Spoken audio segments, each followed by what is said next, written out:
Good evening and welcome to the Monday, December 16th meeting of the Hoover City Council. We're honored that you chose to be with us tonight. I will call the meeting to order and ask the clerk to please call the roll. Council President Lyda. Here. Council Pro-Tem Posey. Here. Council Member Swiney. Here. Council Member Driver. Here. Council Member Murphy. Present. Council Member Middlebrooks. Here. Council Member McClinton. Here.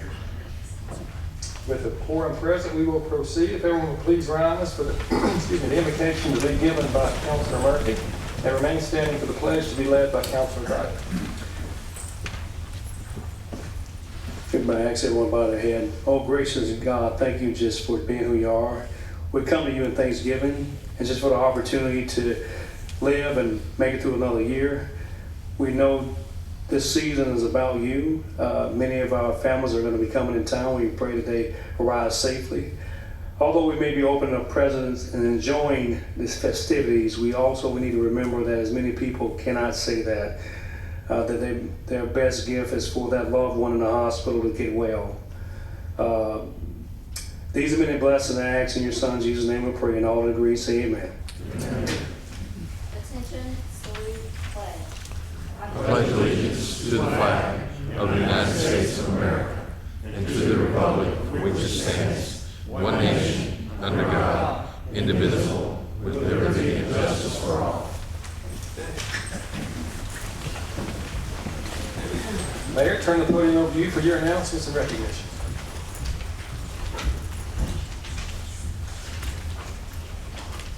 Thank you, Mr. President. It's always a pleasure to come before the council and our citizens to recognize our great employees that have reached a milestone. And tonight we have Lyda Beard, who is she's a recreation program supervisor with our rec center.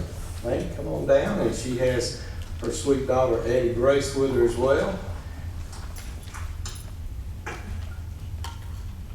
Hello. Did you know you had to come up like that? You didn't know that, did you? Well, we want to just acknowledge your mom. And Lyda started with the city on December 27, 1999, and now has 25 years. She started part-time as a recreation assistant. She was promoted in 2004 to a full-time recreation assistant, and she's held several positions before accepting her current position as the recreation program supervisor, and she did that in June of 2021, where she oversees the aquatic division.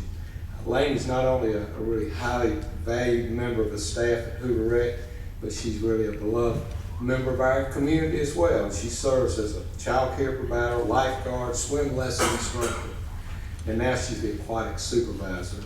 And over the years, what's really stands out about Lyda is that she gets to know the folks that come to the rec center. She knows about their families. She gets involved with them, and just the kind of person that we appreciate that's on our staff and has a strong tie with our community and loves what she does and takes care of her clients and just doesn't let them come in and do what they do and leave. She wants to know about them, and that's the kind of folks we have working here. That's the kind of mom that you have. What a great example.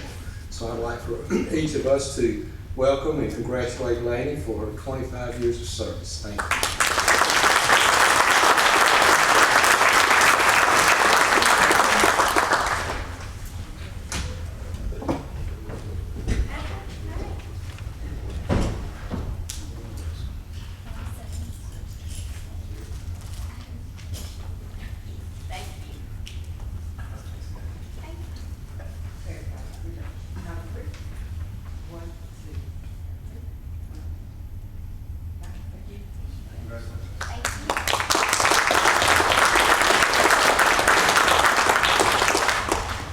Now turn it over to Mr. Grimes. I believe you have some new employee recognition.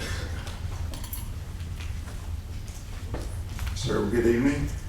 Between the two of us, Jennifer and I have 4 employees, and we wanted to recognize them tonight. One, as we start fresh, entering the holidays and with the new year, but also because some of these positions have been discussed publicly this last year with some changes and things, so we wanted to put names with faces.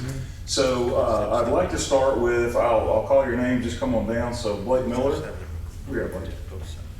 And so We have one special person who is retiring December 31st. I think you all know at this point, but I just want to personally thank Jihad Al-Daka for his many years of service, not only with the city of Hoover, but in law enforcement, but also as chief operating officer.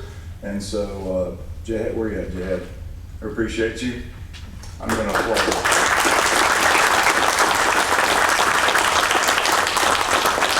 So we've selected Blake Miller, our former assistant engineer, who's been with us for about 3 years and then a career with AlDOT before that. And so Blake will begin January 1 upon the retirement of Jihad Al-Daka.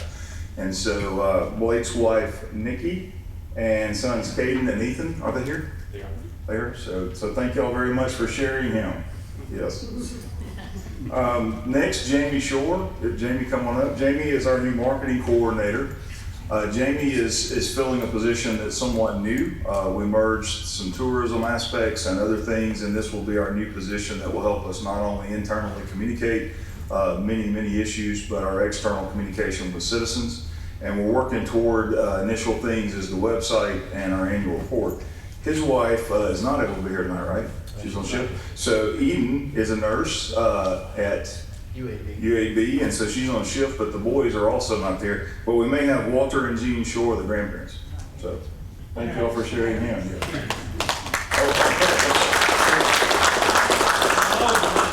I'm sorry, I wrote that wrong. Totally wrote that wrong. All right. Okay, and I'd like to introduce the two new leaders we have in the finance department. Brad Nestor, would you come forward, please? Brad joins us as our new general ledger manager. He spent about 10 years with West Point Power and Light in Mississippi. So we're really happy to have him here. He brings a wealth of knowledge. And again, I want to thank council for being willing to allow us to have some additional positions in finance, because it's going to make a big difference. Brad's only been with us for 2 weeks, but I can already tell that we're going to have a big impact there. And then Amber Salter. Amber, would you come forward too? Amber has been with the city for 5 years working in our human resources department.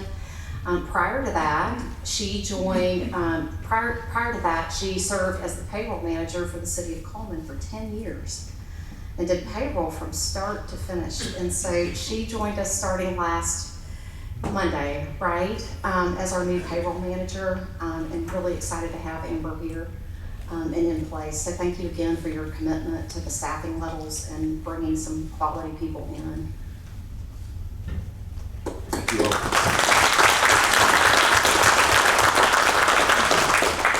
Do y'all want to take a picture or no? I don't know. Now, if y'all can make Jihad take a picture, that's on y'all. He's saying no.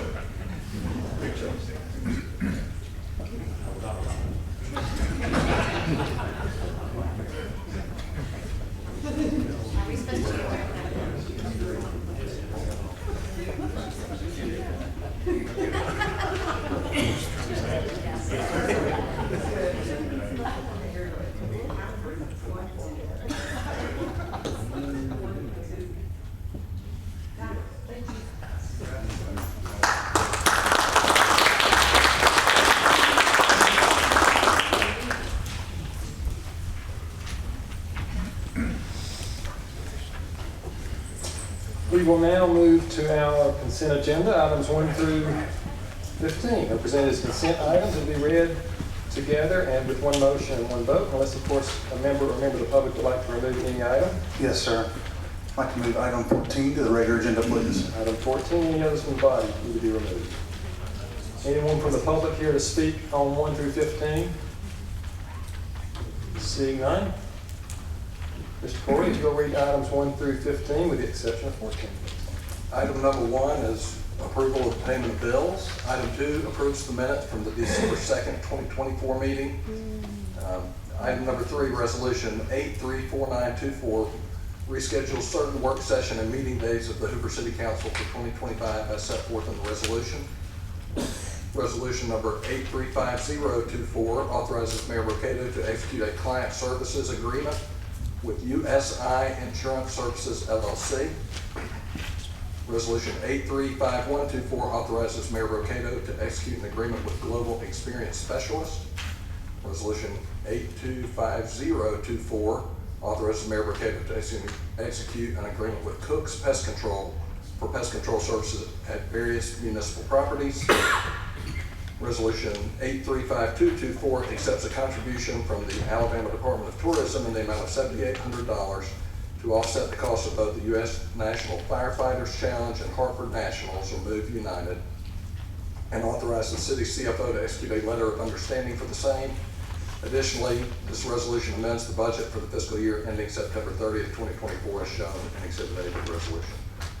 Resolution 835324 accepts a contribution from the Alabama Department of Tourism in the amount of $3,900 to offset the cost of Hartford Nationals Move United, and authorizes the city CFO to execute a letter of understanding for the same and to amend the budget for fiscal year ending September 30th, shown in Exhibit A of the resolution.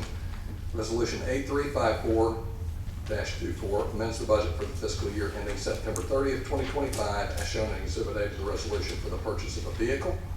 Resolution 835524 authorizes Mayor Mercado to execute a renewal of professional management and operation services agreement with Clearwater Solutions LLC for services provided for the Inverness and River Chase sanitary sewer WWTPs and system. Resolution 835624 authorizes Mayor Mercado to execute an agreement with Southern Lighting and Traffic Systems for software maintenance. Resolution 835724 accepts public improvements within the right-of-way for Trace Crossings 21st Sector. Resolution 835824 accepts public improvements within the right-of-way for Ross Bridge, Parcel 1, Glasgow, Phase 1 and Phase 2. And then item number 15, resolution 8155-24-A extends the temporary moratorium on new businesses within the city for businesses whose primary business activity is the selling of cannabidol and vape shop businesses until June 30th, 2025. Mr. President, I move for approval of the consent agenda. Second. Have a motion and a second for approval. All in favor, say aye. Aye. Any opposed, nay? The ayes have it, and the motion carries. We'll now move to our regular agenda, beginning with item number 14, resolution number 835924. Mr. Corley. This resolution appoints Zeal Sorari to the Stadium Trace Village Improvement District to fill the term ending November 15th, 2029, and appoints Jerry Sager to the Stadium Trace Village Improvement District to fill the term ending November 15th, 2030. Mr. President, for purpose of discussion, I will move for the approval of resolution number 8359-24. Second, Mr. President, if I can get the mic first. I have a motion and a second, Mr. Murphy. All right, thank you, Mr. President. There's a couple of things on this item, and I'll definitely make an amendment to it if it passes, if it doesn't, and that will be to increase the number of individuals on the board from 3 to 5. The rate is written out, you can go up to 11 individuals, and so I'll be they'll make a recommendation for resolutions on January meeting. Did have a good conversation with our president, and we agree on things, and sometimes we agree, sometimes we don't, but it's business. We have a healthy conversation. One comment he did make was that on our boards we do have individuals that live in Hoover, so it'd be a good idea to have individuals that live in the city of Hoover, which I agree. The two gentlemen that are mentioned here, I'm familiar with them, great men. I think they'll do a great job for the city. I think we just need to increase it to make that happen. Not personally, but based upon the genesis of the property at Stadium Trace, it has performed well. Again, the city has incentivized, but it has performed well even during COVID. It has some great stores there. Even UAB Callahan Eye Foundation, which I've been to a couple of times, and quite a few other things. So I think it performs well. So I'll be requesting amendment for resolution for January board meeting to increase from a 3-member board to a 5-member board, and at that time to add the two gentlemen that I mentioned on this resolution today, and I'll yield my time, Mr. President. Thank you. Thank you. Mr. Corley, is that something you could work on with the attorneys who drafted the original bylaws? Yes. Okay, very good. But that is a matter separate from what's before us tonight. Can I make the amendment to, I think to amend it to change the articles and bylaws would require a separate resolution, and we would have to draft those, so. well, can I make the amendment as part of this particular reading to represent what we're gonna do in January? It wouldn't be an amendment to this resolution to increase the board to 5. We would have to provide you with the articles and bylaws Yeah. for you to approve to increase that number. So, I understand, I'm just asking so it can move to January, we can do all those things then to amend it to make that happen. We don't have to vote on this tonight, we can just make the right, amendment. so if you're not voting on it tonight, it wouldn't be an amendment, it would just be a request to add it to the agenda in January. Yeah. Can't we just motion withdraw and start over again in January? Or a motion to continue. Okay, continue to call the chair for January to make mention of everything the city attorney stated. That's fine?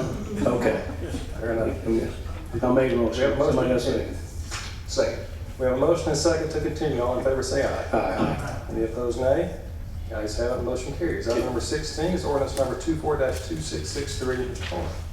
This ordinance amends ordinance number 263 to rezone the property located at 2985 John Hawkins Parkway to R1, single-family residential district with conditions detailed in Exhibit B to the ordinance.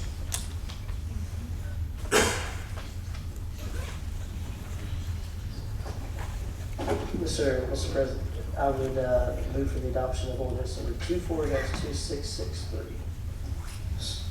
Second. We have a motion and a hesitant second. Mr. Martin. Yes, sir. This is to zone currently unzoned property at the end of the Paradise Lake subdivision to R1 single-family residential. The conditions being the property is entitled to no more than one residential dwelling unit, in keeping with the easement that is across the property for conservation purposes. Any questions for Mr. Martin from members of the body? This is a public hearing. We'll ask any member of the public here maybe to speak on the zoning.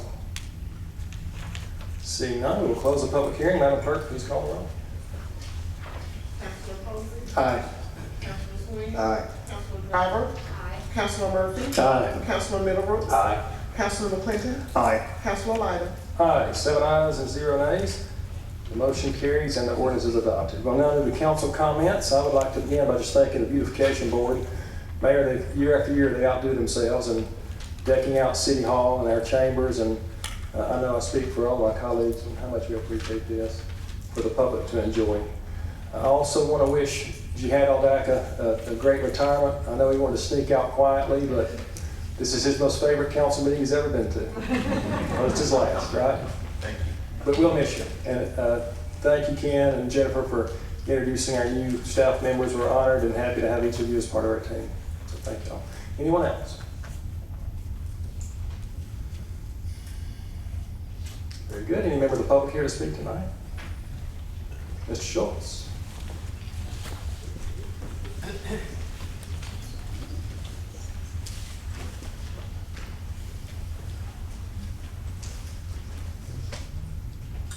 Robin Schultz, Bluff Park. At the November 18th council meeting, I spoke during public comments on Resolution 83-14-24, which was payment to Kroll on the audit. My comments stated that Kroll had already been paid and that the payment was actually to Wallace Jordan, the city's law firm, for reimbursement of the Kroll fees. This comment was based on information that I had received. Following my comment and before the vote, Mr. Lyda stated that I had given false information and that this payment was for Kroll, basically calling me a liar. The following day, I sent an email to Kroll representative John Slavic, the individual who oversaw the audit. In the email, I asked Mr. Slavic to clarify the billing between Kroll, Wallace Jordan, and the city of Hoover. Mr. Slavic responded that they had been paid for their April audit, but he didn't know by whom and that he'd get back to me about that. 2 days later, on November 21st, he responded stating they had been paid on June 3rd by Wallace Jordan. This backed up my comments to the council, so on December 6th, I emailed CFO Jennifer Cornett and copied to council, the mayor, Mr. Corley, the city attorney. I included my email exchanges with Mr. Slavic. I also add that she and I spoke following the council meeting, and she told me that the resolution was to pay Kroll, not Wallace Jordan. I told Ms. Cornett that something is not adding up and request the following. What was paid on June 3rd by Wallace Jordan? How and when was Wallace Jordan reimbursed? Was it through legal fees? Was it itemized? What was paid to Kroll on November 18th? I asked for a copy of the invoice and a copy of the payment to Kroll. I closed with Ms. Cornett, please send me a copy of what was requested so we can put this thing to rest in the name of transparency, because right now the optics are horrendous. Today I received a response. Mr. Schultz, I asked the city attorney to provide a response to your inquiry. He said, on April 23rd, 2024, Wallace Jordan engaged Kroll on behalf of the city. On May 29th, Wallace Jordan paid Kroll $14,586 for their initial engagement invoice to preserve confidentiality. Wallace Jordan has not sought reimbursement of this amount, and it has not been charged to the city. The firm decided to foot the bill as a courtesy, as a value client, and to ensure that the city got the best result from Kroll. On November 18th, the City Council approved payment of Kroll of $236,000 by Resolution 8314. On December 6, 2024, the same day that I sent her the email, the city wired this amount to Wallace Jordan's trust account, and Wallace Jordan passed that payment on to Kroll. No other amounts have been paid to Kroll. So not only was I correct on the initial comment, I was also correct on who was paid, which was Wallace Jordan, not Kroll. Finally, she closes with the following line. Please direct any further inquiries to the city clerk so we can respond to these requests and responses consistently and follow the city policy that applies to all Hoover residents. The mayor said any resident can contact him directly and by extension the CFO. Again, I did not lie. I went by what I was told and I was correct. Thank you. Thank you, Mr. Schultz. Anyone else like to speak? Mr. Hamrick. Paul Hamrick, Middlebrooks. I just wanted to jump on with, from what I understand Mr. Schultz was talking about. I think and by the way, I enjoyed spending some time with a couple of you at the Randall House. That was a wonderful event. But I shared with you at an earlier meeting the public document request I had made. I wanted to update you on it, and also it concerns me a little bit with some of the difficulties apparently Mr. Schultz is having. I submitted that request on November 28th. I finally did hear back from the city, but it wasn't in a timely manner that complied with the law. And I don't think following the state law is asking too much of anyone, especially on really basic budget matters. And what's even more concerning to me is this new law has been in effect for 60 days. And Hoover is out there right now in front, not following the new public documents law. And a lot of people worked very hard to get that done. And it's a very clear law. And there are very specific timelines. And what I would urge everyone to do, y'all's decision, what you do, and I'll make the best decisions I can on behalf of my clients, but I hope you take these requests seriously, because I certainly do. And all I'm asking is that the state law be followed and the documents I've requested not only be provided, but provided in a timely manner.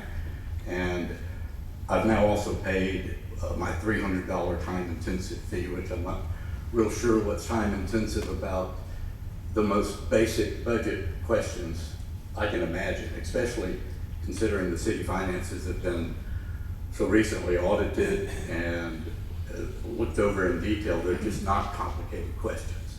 And I would appreciate it if everyone could take a look at that and push it along in a timely manner. Thank you. Thank you, Mr. Hamrick. Anyone else? Ms. Lovell. All right, unrelated to Kroll.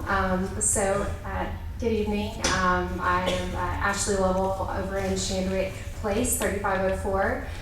Just wanted to provide a brief update from last week's planning and zoning meeting that took place this time last week. So We had over a dozen Hoover citizens share their concerns and questions during public comments. Topics such as traffic, validity of Skipper's traffic study, health, safety, well-being of Hoover residents, parking, the validity of parking study, room for parking, street parking concerns, hotel parking concerns, and the fact that Tattersall is in a floodplain, and last-minute additions to the application from EBSCO.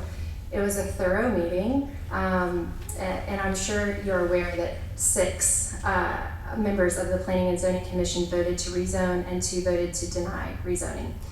Obviously, this matter is of great concern to our residents, and it's set to come before each of you. While our community was disappointed in the decision, we are continuing to work together, and our mission is to show each of you exactly why the rezoning of Tattersall is a major concern. Our petition currently sits at 2,313 signatures opposing the rezoning. Our 2 surveys currently indicate overwhelming opposition, 84.7 against residential development and 71.7 wanting to maintain planned commercial zoning. One final note that I want to leave you guys with and everyone else is a highly important fact to highlight from EBSCO's most recent application. It's a last-minute fine print add to the application, and it states, if the hotel has not been developed within 3 years or before 75% of the 55+ apartments have been completed, the developer has the option to convert the hotel space into 48 more apartments. Also, if the condos aren't selling well enough within that same time frame, the developer has the option to convert the condominium spaces into apartments as well. That's disturbing. Fine print, what does that say to the people? Anyways, this is a highly concerning and gives the developers free rein to convert plans to even more apartments. So against further what the community wants, then throwing in fine print, hoping, I don't know if someone wouldn't see it or what, but it's there and it's a problem. So although it's fine print, it should be of paramount concern. We look forward to coming before you guys. Thanks. Thank you, Ms. Lovell. Anyone else, right? Council President Lyda. Yes, sir. I'd like to respond to Mr. Hamrick's comment. We have responded. I understand the clerk has responded to his request in a timely fashion. We're aware of the law, and the city is following that law. Very good. Thank you, sir. Anyone else tonight? Mr. Hamrick, you've had your 3 minutes, sir. Anyone else like to speak tonight? Very good. Good If we job. want to handle it that way, we can do it that way. That's y'all's decision. Mr. Corley, that's not in compliance with statutory requirements. I agree with all of that.